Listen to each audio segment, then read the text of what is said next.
Darryl, you are everywhere and everywhen. I really have been thrilled to pieces to be able to ride at your coattails for the past couple of years. Can you share with our audience who's all over the world what you do and where you do it? Uh, Thank you, and I sometimes feel I'm riding your coattails, so thank you so much. Um, where and what and stuff. Okay, here we go. I own a company called Indie Week. It's in Canada. We do festivals and conferences normally, but due to COVID, we've moved online, and we now do 4 conferences online. Indie Week in November, that's our flagship and our hub. We launched Screen by Screen, which takes place in February each year, and it is focused on music and tech. In May, it's Indie 101, which is focused really on emerging artists and people wanting to get into the business on education and connections. And then Music Pro Summit is high level industry discussions, and that's in September. We also have other programs that we're working on. Every Tuesday, we've got Indie Weekly online, and that's free. We talk shop, music, mental health, all sort of current issues. And that one's really great because it's free and people join from all over the world. And we've had people like David Bowie's manager, writers for Billboard magazine, certain producers. It's been great. And then we also have a podcast, which is basically everything we do is recorded. So audio versions end up as a podcast, and that's released every Thursday.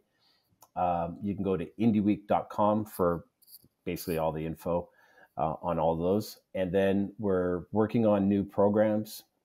We are working on all I can say, and this is the teaser part, is we do have a new music festival in the works coming in 2023, hopefully. Working on Now, funding. this and isn't your logistics only and day stuff. job, though, right? You've got another No, day I'm job, right? getting through this one to get to the other one. Yeah. And then the other thing too is we also have an export program that we're launching called Nation by Nation, connecting conferences and festivals around the world. And then, yes, my other hat, which is really important and it's been great, is the last 3 years I've been the rep in Canada for CD Baby, and newly announced fairly recently is that I am now the downtown global team member in Canada. So managing director in Canada for downtown. And that includes brands such as CD Baby, which is owned by Downtown, Song Trust, Fuga, which distributes record labels and large catalogs, Foundy, which is if you need to do marketing, getting your banner ads on sites like Live Nation and in their newsletters and stuff like that, Billboard. And I know I missed a couple, AdRev, which does YouTube collection, and a few others. But yeah, Song Trust, Fuga, and CD Baby are sort of like our focus points in all of that. But that's my big day job right now. And then you sleep somewhere in there and have like a real personal life and everything else in the midst of doing 2 full-time jobs-ish. Try. Yeah, I sleep about 3-4 hours a night.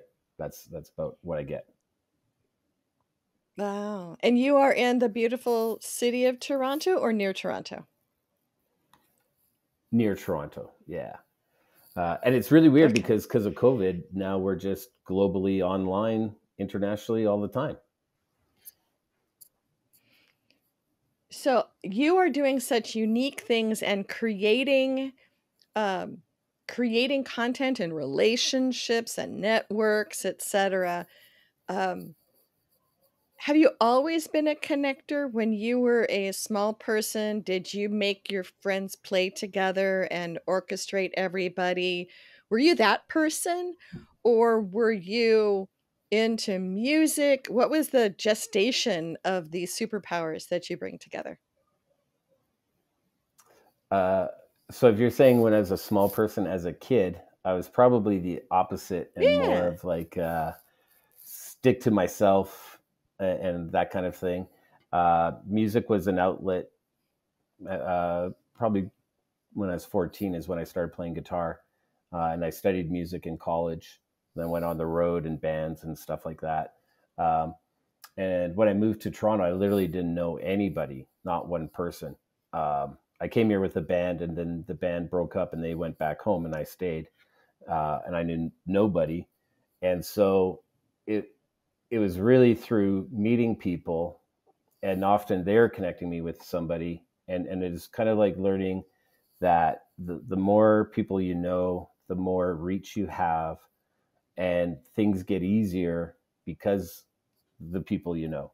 And so I've really focused on that probably the last 10 years, on the importance of connecting. But I would say, even when I was in Edmonton, I was started working at HMV, and that was kind of my start in the music biz as well, um, and learning what sales are and what marketing is, and things like that. I was always the indie guy. I started setting up indie in stores. So at any touring bands, we would every Thursday have a performance from an indie artist, and yeah, I've always been sort of the, sort of, how would you say it, sort of supporting the underdog, and trying to help artists get to next levels. I want to circle back in this again because, as some folks who follow the show know, I've just finished 22 years of teaching at UCLA, and I have students in the current era who go, but do you have to be an extrovert and do you have to be outgoing to be in this industry? And it sounds like you started out maybe not being an extrovert. Is your natural nature under, Absolutely. Yeah. because people think, well, I have to be out there, I have to be outgoing, I have to be meeting people, but it doesn't have to be the core part of your DNA. It sounds like it came from wanting to match make music and artists who are indie folks. That was maybe the heartbeat under it, not the I have to put on a show, I have to bring people together. Um, That's a hard one, and it's funny when you said that. It's like my third hat is I am a teacher. I've been teaching for over 20 years, so that's my other day job. A uh, third day but yeah, job. you have, yeah, you have to put on that face, and it is part of the role. Like, you have to talk to people. You have to be willing. Like, there's been so many opportunities where I was questioning, should I go talk to that person? And if I didn't, I would have missed out on so much that has happened as a result. And I could say, sort of on the top level side is getting John Densmore of the Doors to come as a keynote speaker to Indie Week. Uh, I was very apprehensive on going to meet him. And the way I met him was at a book signing. And I had previously emailed him, and then I found out he's got a book signing in Toronto. Well, I could literally stand in line, and when he's signing a book, I could ask him about Indie Week, because the second, third emails in, he was getting slow to respond. And I was like, I should just sit in my office and work. Why would I go? And maybe I shouldn't. I was really inside my head explaining all the reasons why I shouldn't do this. And then I just thought of the one, well, maybe he does speak at Indie Week. That's enough for me to go. So I went, and I literally, because I'd waited, I was literally last in line, a block length, and they cut off the line after two people had joined after me. So I almost missed the opportunity completely.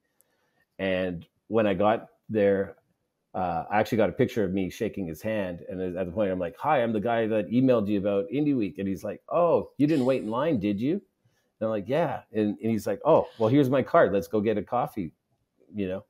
And so, yeah, followed up and went for coffee a couple of days later with John Densmore of the Doors. And he said yes. And we had him as a keynote speaker. And that's just one example of many that if I didn't put myself out there, even when I was uncomfortable, I would have missed out a large, opportunity. And there's many, many stories like that. So, And a lot and of I it's that also, story in your head, right? in part of, The story in your head that you're sort of saying yeah, of I, the reasons you can't or shouldn't do stuff.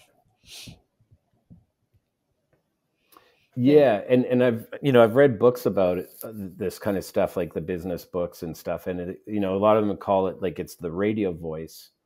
There's this ongoing voice that's kind of going in your head, and you got to learn to shut it out, and you start take control and make the decisions, as opposed to it kind of telling you, oh, it's probably going to be a waste of time. It's probably going to be this. It's probably like, shut that out, and you get control and make the decisions. And the reality is, I my whole career is based on relationships and helping others. And I was a broke out of work musician. I just quit my job at HMV in 1996, I believe it was, or 97. I can't remember the exact year. And I found out the government would pay for a course. So I took a 3.5 month desktop publishing course. And this is pre-internet. Websites did not exist. So it was Photoshop, Quark Express, Illustrator. Um, those are the programs we learned in 3.5 months. But during that time, I volunteered for a radio show. Remember, I was broke musician, meaning hungry. And so I volunteered for a talk show that was about restaurants. And so once or twice a week, I ate really well for a broke musician. One at the show, where they actually cooked and talked about it on air. And two, during the week, we'd often go to a restaurant opening. And those are really, it's funny. Here I'm a broke musician. I'm at this high level restaurant eating really good food. And it's just through volunteering. And what would happen is I'd be the one helping the guests and in the green room, and they'd ask, "What do you do?" "I'm in school doing desktop publishing." And they'd be like, "Oh, I need a new logo. Can you do it for us?" "No, I don't know it yet, but give me your business card." And others would be like, "Could you do a menu for us?" Same thing. "Give me your business card." And Monday morning, I would go to the teacher and go, "Here's these cards. They're potential clients. You could make money. Take it." And they're like, "You don't want to do it?" I'm like, "I don't know it. Go for it."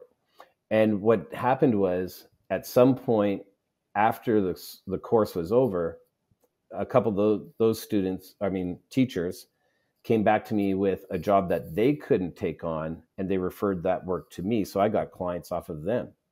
That was worth more than the clients I gave them. And then the school called me and said, "Hey, there's somebody that needs help, potential gig." So it's about a month, 2 month long gig, helping out a company do their catalog. And um, then I got another call, and it was from a different company that heard from this company that I did this stuff. And I've been completely self-employed ever since, and it's all been off of referrals, 100% referrals. My current gigs, these extra jobs I'm doing, they're all off of referrals too. And I've done 8, 9 years contract work for Live Nation. In Canada, I helped launch the Canadian Tire website, which is like the biggest national, retail outlet at that time. So I've done some pretty big things, and it's all off of referrals. So I'm I know that Have is you a ever really long wanted to answer, work? but I'm just so an Oh, advocate no, of great answer. referrals. Like, that's it. Have you ever wanted to Yeah. work at a big company? Have you ever felt that you were missing out by not working at a major music or other creative company? Yeah. But I am now, so I'm okay. uh, yeah, like I, I think I would have made a really good A&R rep, ear to ground, finding the bands. I would have done really well in that type of role, but that role started fizzing out and not being what it was. And so I think I kind of even just had missed the heyday of A&R anyways. So it's not like I really missed out. It just, that would have been a cool gig. And I think I would have done really well at it. But that's kind of what I do now, for the role I'm in anyway. So I feel I'm in a great position. I'm one of the luckiest guys. And if I complain, it's, I shouldn't, and it's not warranted. So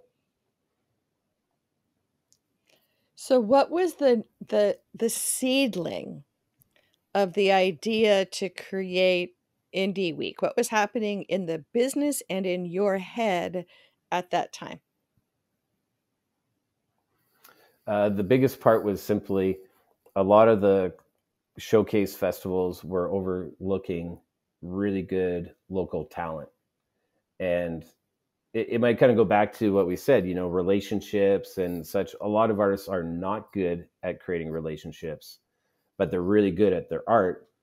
And I just felt a lot of them were being overlooked, including a band I was in. Like, we were selling out shows and always good crowd, but like, we would get overlooked, and a lot of it is who you know. So I just wanted to create a festival that showcased local talent, made sure industry was there to see them.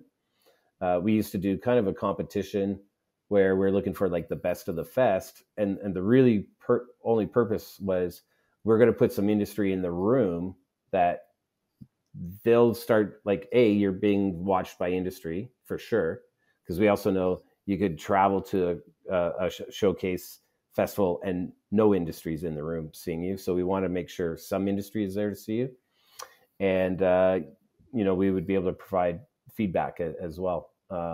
And through that, some artists got signed, and artists got producers and managers and opportunities elsewhere, and it just sort of kept growing from that.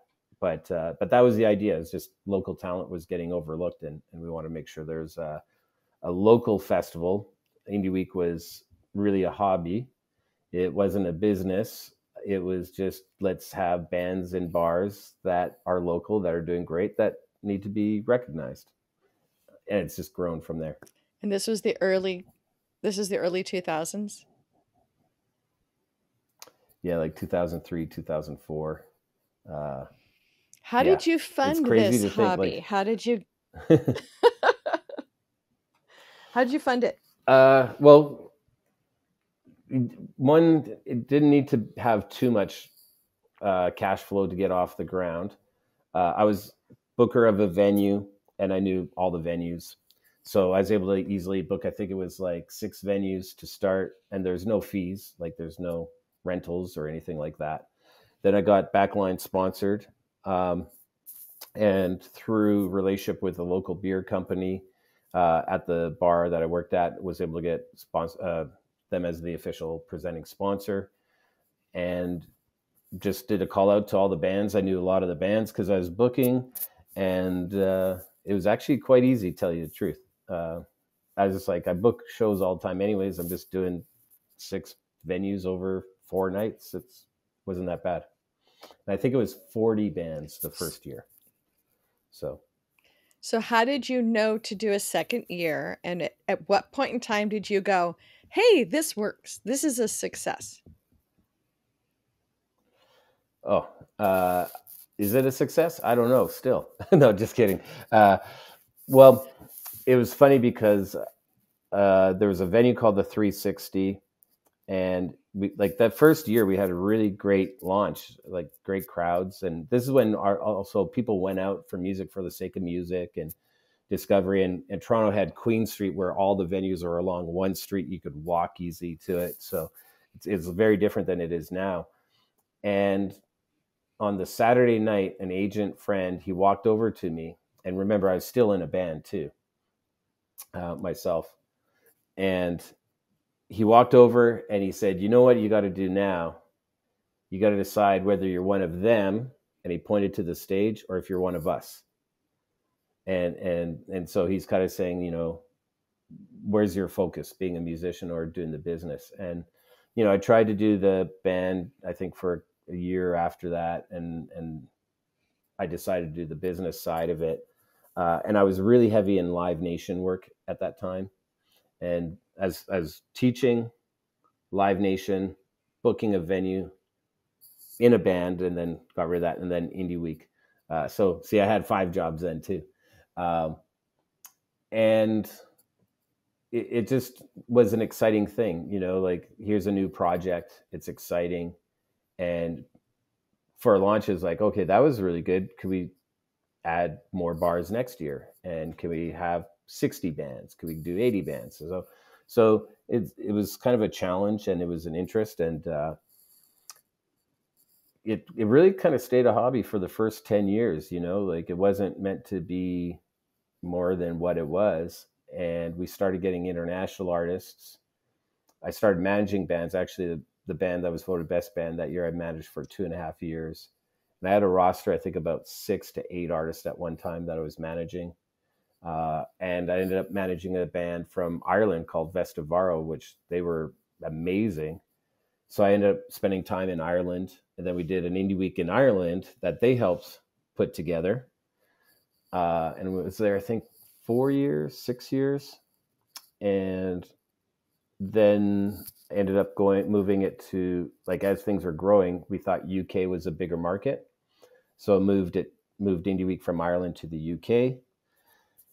And we'd done a few years in Manchester, and then Brexit started happening, and we're like, this is just going to be a mess. So being an international, or sorry, a foreigner working in the UK and all that, so we just pulled the plug on that side and focused on Canada.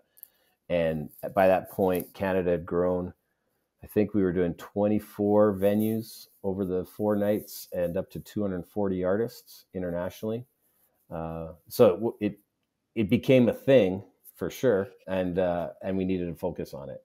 And we had other So when you external say contracts. Mhm. Yep. Like Who my is staff we? and I. Who's So we? tiny staff, Well, I've mouse in had your pocket different. staff, a dozen people? How many people does it We're take to put around on? 4 to 6 all the time. Yeah, it's about 4 to 6 is the core staff, and it changes, you know, here and there throughout the years. But yeah, it's been about 4 to 6, and then we bring in contractors as we need, But it's overall, like, I find a lot of this stuff actually fairly easy. It's just volume of work, but a lot of it's really easy work.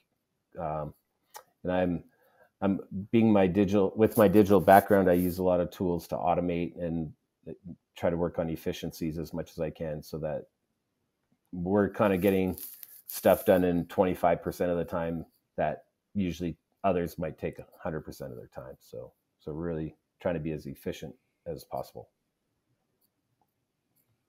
So when you look to take on a new thing, I mean, you've given the example of going into Ireland and UK, cutting back, extending your reach with the things you're doing with CD Baby and etc.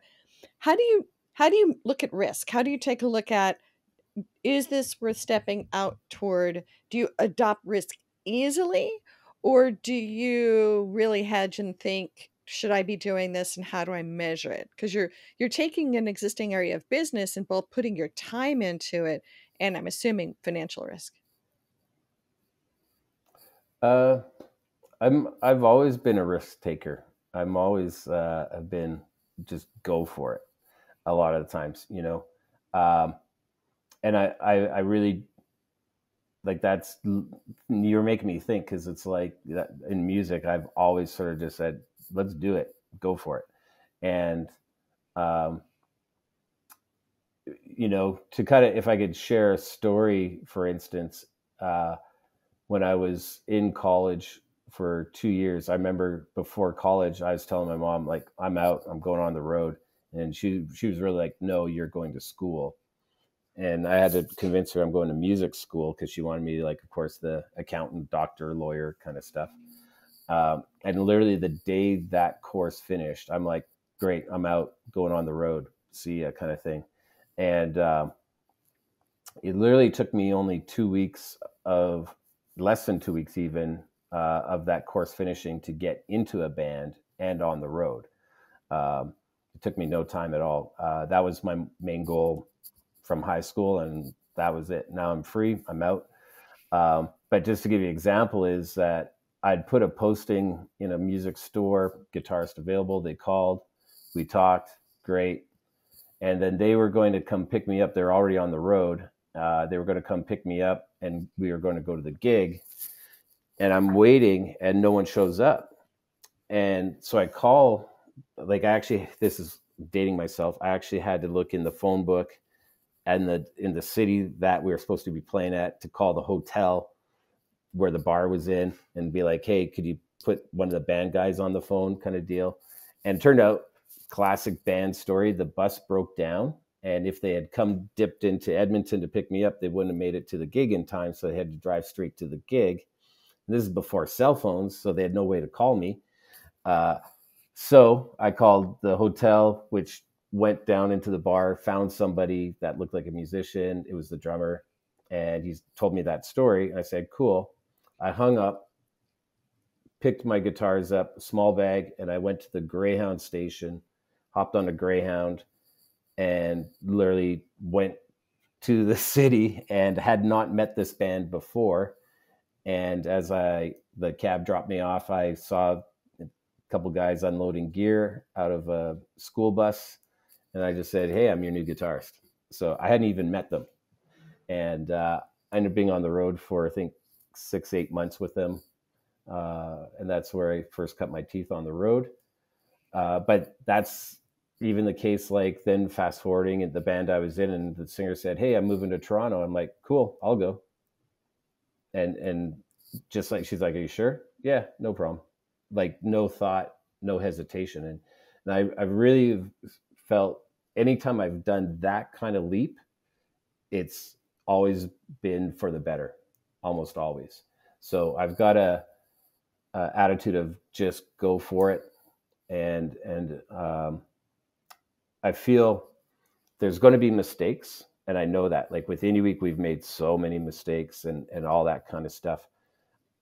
But in saying yes and going for it, you're already going faster than your competition. And I often find the competition is slow moving. And should we? I don't know. You've already blown past them. And so that kind of attitude, and we can fast forward to COVID, and like, can we do this online? Maybe. And we paused for a few months, and it was really scary. Like we were looking to close shop completely. But when we made that decision, we were full on. We launched a weekly, we launched a mentorship, we launched a conference online. Once we finished that conference and saw success, we launched 3 more conferences online. So now we're doing 4 conferences, a weekly session. The audio's turned into a podcast. And so being that And you agile and became much more global. very global, And you became yeah, much more global. yeah, than ever before. And so it's having that ability to be nimble and agile and be reactionary to the market. And that's what I found to be very key, is that I think a lot of companies can't react quickly enough to what the demands are. And I think that's where our strengths lie right now. Biggest risk you've ever taken? Oh man, biggest risk. It might have been the move to Toronto without any plan other than being in a band that knew nobody or nothing here. Uh, that's one. Um, Doing the indie weeks in foreign countries, that's a big risk. It's hard to say what the biggest risk is, to tell you the truth, because they're all risks and they're all pretty big. And then of all the things you're doing, what gives you the most satisfaction? Well, it's combined everything in the sense that a lot of the same motivation for me working with downtown, and the way we look at it downtown is we have all these services that help artists at whatever level their career is. With Indie Week, it's helping artists get education and make connections to help with their career. And the teaching is helping students. So really, it's knowing you've helped somebody, I think is really the thing, you know. I've got I know this dates this recording, but I've got a dinner meeting with a producer, and we were out on Monday at an artist showcase, and he's now working with an Indigenous record label producing Indigenous artists as a result of connecting at Indie Week. And so there's a lot of different stories out there that I don't hear until after the fact. I have no idea that this happened, and this started 2 years ago, and he's already been up north a number of times. So there's a lot of things that have happened as a result of what we're doing, and ultimately, I just think helping people is a good thing. So That's the main motivator. And So, I'm not hearing and I got to say current too, stories of please. oh, I was just Yes. going to say, and truthfully, money wasn't really the main motivator at all for, like, it's, as we've got bills covered, like, it wasn't like a get rich quick scheme and things like that. It's, we often take whatever money we make and reinvest it in other places of what we're doing. How about current stories of Darryl the musician? Are you continuing to have your own creative work in the mix? No, as I said, my friend said you have to decide, and I made a decision, and literally, So I'm since that. that point, Yeah, I'm. That's one thing, is I'm pretty hardcore when I make up my mind about something. That's it, and yeah, I made that choice. I think I've played guitar maybe 5, 10 times since over the last 20 years. Uh, wow. Publicly, 3 times out of that. So yeah. Wow. 4 times. 4 times. Once was Ireland. I forgot the Ireland one. Yeah, but yeah. No, So, it's pretty hardcore when I make decisions. Yeah, what's the one thing you have not yet done you'd like to do? live in another country and learn the language and culture.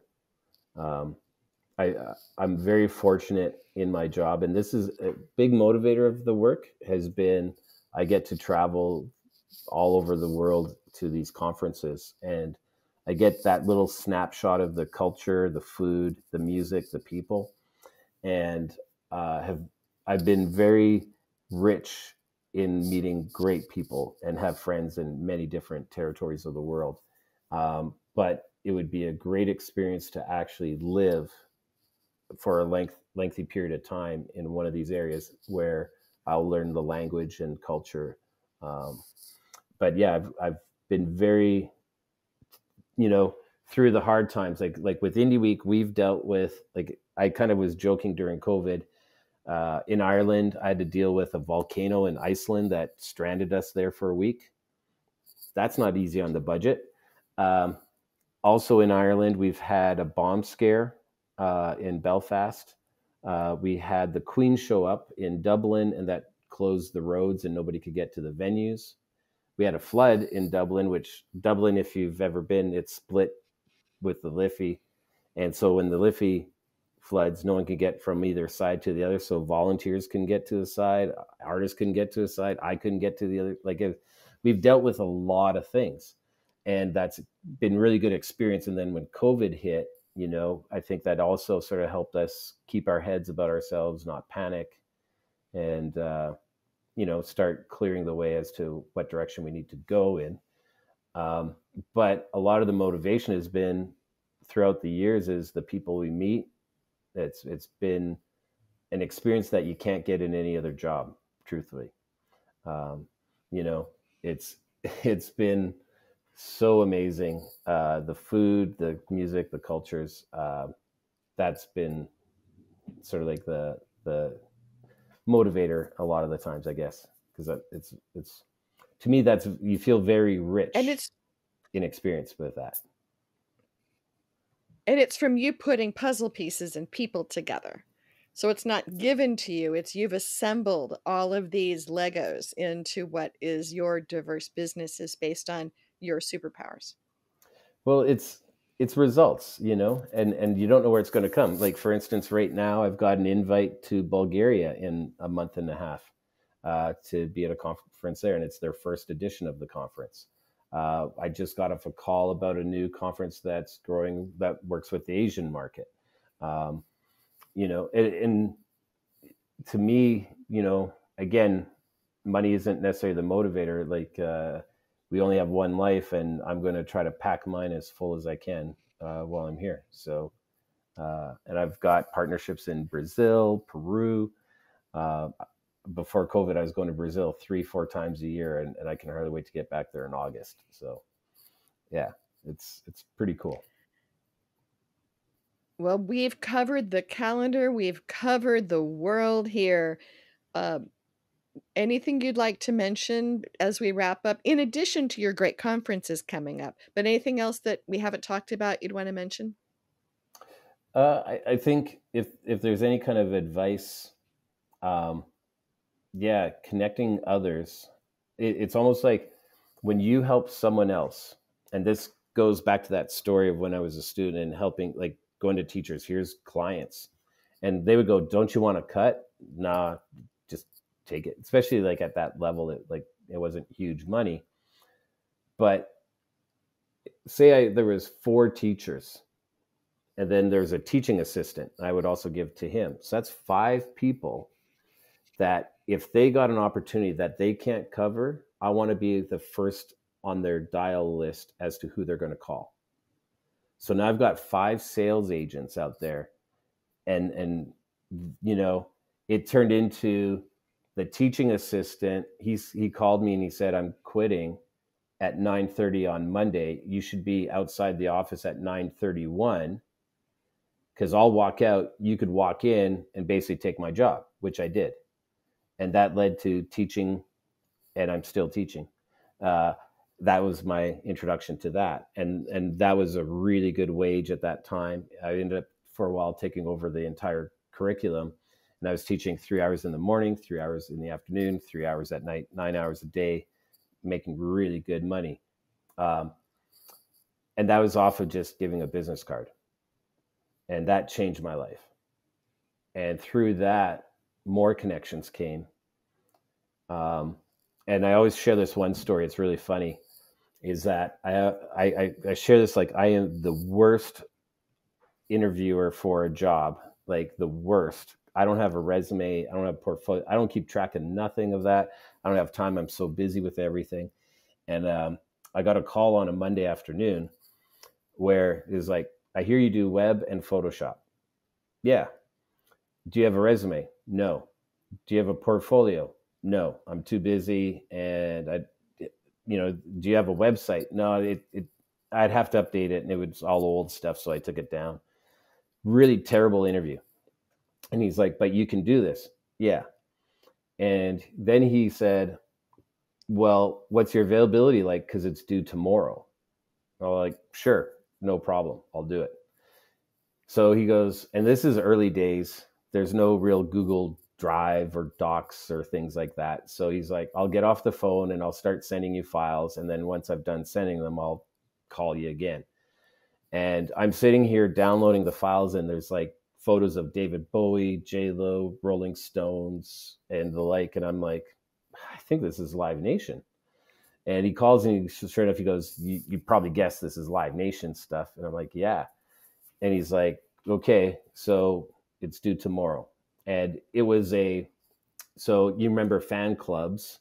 So this was designing the fan club card for these artists to be sold through Walmart. And the options need to be presented tomorrow Wow. morning. Yeah. Crazy, right? Worst interview ever. Well, how did this person get in that bad spot? Yeah. well, I was well, actually so working in this area at the time, so I'm finding this fascinating. yeah, well, and then so he's like, "You can do this, all right? Like, you sure?" Like, "Yeah, no problem." So the another way I tend to think is if I do not just a good job, but I do a great job, I will get more jobs. And really that's the to me that's the secret of getting jobs is do a great job, you get more jobs. And so I worked hard that day because I had to do three options for each one, front and back and all that stuff. And I sent a link to him, and the next day he calls me kind of freaking out. He's like, "Where's the files? What's the?" And I said, "I sent you a link. Click it." And remember, this is web's still kind of new back then. And he's like, "Okay," and he clicks it, and he's like, "Wait, did you build a website to show the options?" I'm like, "Yeah." You click on it, it pops up. You put your mouse over it, it flips. You can see the front and back, and it fans out to the other options and all that stuff. He's like, "You did that in a day?" "Yeah." because I want all the jobs. Like, I want them all, right? And so he's like, they're gonna really like this. So I made him look good because he's not just sending files to present it; he's sending them a website to present it. And I did it on time, right? And so he calls me after, and he's like, "So now they want you to, can you do the microsite for Walmart to sell the fan club cards?" Yeah. So I did that. So I did the cards, and then now I got the microsite version to do as well. And they're really happy with the way it worked. And then I got this call that we've got a conference call with LA and India, 8 o'clock. And I'm like, okay. And I'm still new to like this working for Live Nation world and stuff. And so that turned into a conference call with that heavies in LA plus programmers in India, hence 8 o'clock at night. And they're like talking about a really big web project, and they want me to head it. And so that turned into launching VIPNation.com. And so I did the first version of VIPNation.com, and that was a really heavy, crazy project. And then while that was happening, different departments started sending us stuff. So I ended up doing like the ads for, like, say, Hits Magazine, Billboard, some VIP passes, a lot of the event marketing assets. Like there was front of the line access through American Express. So we did that. And then it led to rebranding the entire company. So we actually did the whole brand of the company. And so many different jobs and stuff through it all. And the whole time, my contact, Bruce, it's really about always making the other person look good, right? And his job is to make his contact look good, meaning we deliver on time, ahead of time, we over deliver, as little back and forth as possible. There's going to be times where that happens, but I know another long story, but if you think back, it's just turned into, like, this is from a phone call, which is the worst job interview. And where I really kind of equated it to is who gave that referral. And so Yeah. Bruce trusts not me, he trusts his friend that said I could do this. So that's the power of the referral, is like, who is saying it, right? So like if Wayne Gretzky, for instance, said this kid can play hockey, you're probably going to trust Wayne Gretzky's opinion on it. But if I said this kid can play hockey, maybe not, so it was the power of the person that gave the referral, and me not having a resume or portfolio website, they believed that person. So to And kind of it's a wrap it. multiplier effect because I was Mm-hmm. gonna say, you don't wait, though, for then the next thing to happen. Is that you then move forward and make the next thing happen, which then becomes a multiplier effect of delivering what you say you're gonna do and beyond that. So you've been That able to do that, if you my kinda whole layer life, cake it out, on almost everything you've done. And so if everything. people would like to participate in the next part of the layer cake, how can they get a hold of you, and what do you need next? If I could just wrap on that last bit, is that the more Please. people giving referrals out there, the less legwork you got to do. You don't have to look for a thing. It all comes back to you. So that's why the power of connection is really important. When you connect two people and there's something that happens, now you potentially have two sales agents out there talking on your behalf, right? So it all comes together when you're connecting people. It all of a sudden turns into sales agents, and sales agents, all I'm saying is that they make the referrals, and when I example of that Canadian Tire website, it was a former student who took like a weekend Photoshop course with me, who's a photographer that did product shots for Canadian Tire, that suggested me, right? So Mhm. again, it's another way of like helping somebody, and it's turned into profit, right? And that's been my whole career ever since I left my last retail job at HMV over 25 years ago or so. Um, I've been completely self-employed, and every single thing has been a referral, every single thing, and that's worked for me. And it's out on a limb the whole time. I had no plan, nothing. I just helped others, and it worked. And I'm very lucky. But next, I would say go to indieweek.com. You can find all our stuff there.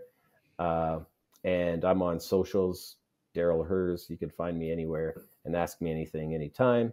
I'm most active on Instagram. That's probably the better place to find me. But Indie Week, you could also And contact we will us put all of there. this in the show notes. And you also can find all of your weekly adventures and everything else. So lots of places to drink at the Well of Darryl and Daryl's team. So Darryl, thank you for joining us. And um, it's been wonderful connecting with you a lot over the past 2 years of the pandemic with Amplify Music and all of those adventures. So I'm excited to see where you go next with your team and all of the things you're doing.